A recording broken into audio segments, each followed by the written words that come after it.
Welcome to Empower 305. I am Helena Poleo, and I have the distinct honor to have with us today our Miami-Dade State Attorney, Katherine Fernandez Rundle. Welcome.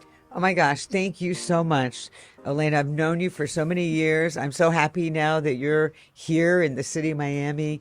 You are an amazing woman, mother, and I'm just so delighted to be here and to be on one of your first shows. I am so happy that you're here because I don't know if anybody here knows, but Katherine Fernandez Rundle is the first Cuban American state attorney in Miami-Dade and Florida, right? I think so. Yes. Well, Thank you. We are very honored that you are here, and we are going to talk about a very, very important issue, not only in Miami, but also all throughout the state and the country.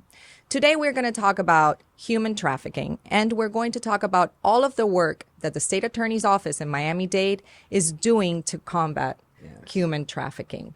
So some people may not, because they may not live it every day, may not think that human trafficking is an actual problem in our community. Tell me about what do the numbers say and what does your day-to-day experience tell you about this? So first of all, I want to thank you for using this as a topic because it's extremely important for Florida and especially for our community, and especially at this time in our history with all of the events that are coming to our beautiful community.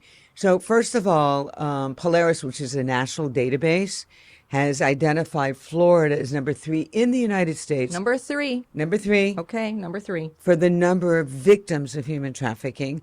And Miami-Dade, we love being number 1, but not in this. Miami-Dade ranks number 1 for the number of human trafficking victims in Florida.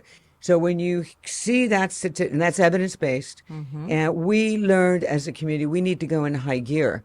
If this is happening in our state and in our own backyard, what are we doing about it? Who are these victims? Where are these victims?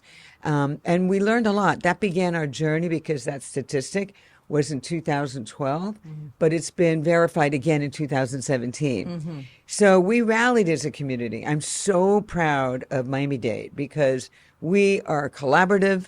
We are determined that we are going to eliminate or at least reduce the number of victims in our community that are really victims of this modern day scourge we call human trafficking. It really is a sexual exploitation primarily of our children and our young girls. And I know you're a mother of girls. So, I am. And whether you are or not, I mean, just think about that concept. The demographics are really so devastating because the overwhelming majority of them are between the ages of 14 and 24. And about 60% are the 18 to 24, which is really youth. And then the other population, around 40%, are under the age of 18. So, this is something that won't be tolerated here. And I'm very, very proud of all of our police departments. They have joined forces.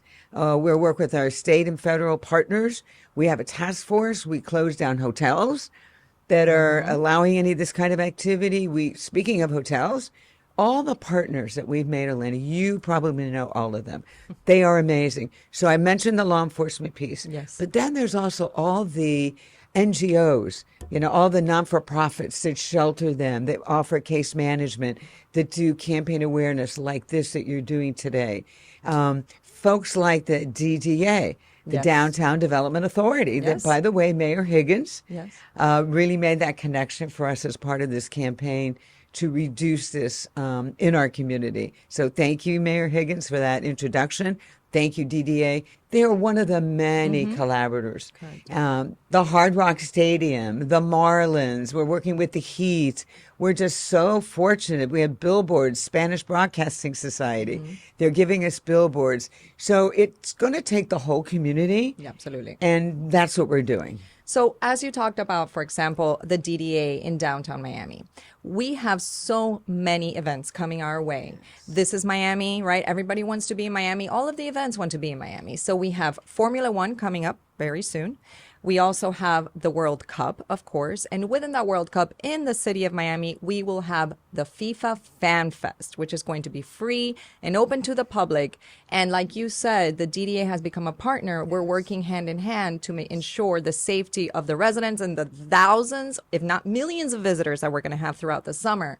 Why are these events such, I guess, a hotspot of human trafficking? And what is your office, in conjunction with all of your partners, doing to address this kind of issue? So it's an excellent question. To begin with, we know that we need to collaborate, right? Because it's the only way it's going to work. And that's why it's so important that we do that. And with respect to major events, we want all the good guys and girls to come and enjoy our spectacular, magical community. That's why they're planning them here to begin with. Right. But we also know with the good people come the bad people. And they sell. They sell online. They recruit the girls in advance. They recruit them while they're here. And so we know this from past history. For instance, we got involved to help with the awareness campaign through Rodney Barreto and the FIFA International Group. Right. And they said, would you do this like you did with the Super Bowl? So we have an experience. We did that with Super Bowl, and we made lots of arrests. We rescued girls. We did the same thing for Formula One. And now, as you say, we're just jam-packed with an event almost every month. Ultrafest is coming here in the beautiful city, the 305, right? And so we're getting ready for all of those events. And what we're doing is collaborating not only on the law enforcement piece, that we're going to do undercover operations. So beware, you guys.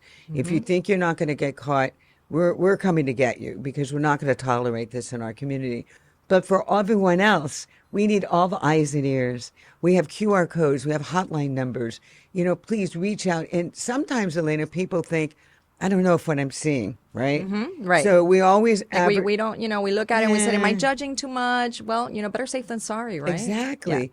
Don't make the decision yourself. You see something, just make the call.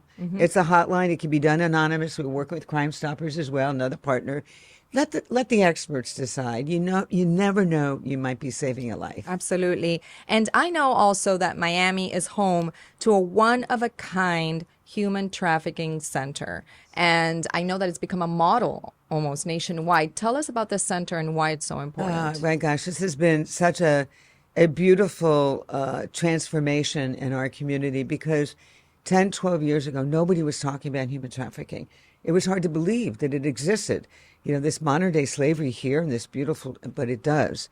And so with that awareness came a determination that we're all going to work together. And therefore, this beautiful beacon of a commitment by a community called the Human Trafficking Center.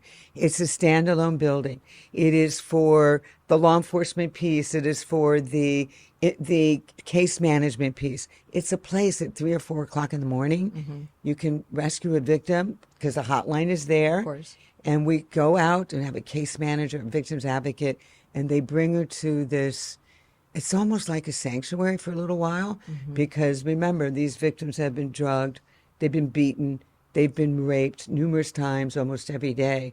And their concept of being rescued isn't really realistic in their mind, because they feel so victimized. So there's a place, they shower, they have a closet, we feed them, they can rest, and then we try to get them on the right track. And of course, get the predators if we can. Absolutely. And that is such a huge part of this fight against human trafficking. You've heard it from our state attorney. Human trafficking will not be tolerated in our community. If you see something, it is better to be safe than sorry. And you can call 305-349-7867. That's the hotline. I'm going to say it again. 305-349-7867. And if you're watching this on video, you will see the QR code on the screen, and you can scan that and be able to get all the information. Thank you so much, State Attorney Katherine Fernandez Rundle, for being an inspiration to girls everywhere, okay, and for being an inspiration to me for so many years, and for always sharing information that is important to the community. And to you too. Congratulations also. Your success is already accomplished, and now this is a new journey for you. And I wish you all the best, and I'm very grateful for this opportunity. And please give a shout out to Andres. Of course, of course. I will definitely let him know. And definitely we will have you back and talk about important issues in our community. And one last thing I want to add, you are also very active in the Women of Tomorrow Mentorship Association organization. And it is a wonderful opportunity if you guys are out there and you, especially professional women, Women of Tomorrow is a wonderful organization, and our state attorney is a huge part of that organization. It truly is an amazing group of women and donors that want to help girls at risk in our community through our public school system. And I got to give a shout out to Elena, because she's been doing this for 12 years, mentoring and trying to help girls at risk so they can become full of self-esteem, become like you, and have a future that's just what they're entitled to. And it's a lot of fun. So I highly, highly encourage it. Thank you so much for joining us on Empower 305. And don't forget to like, share, and subscribe. Thank you.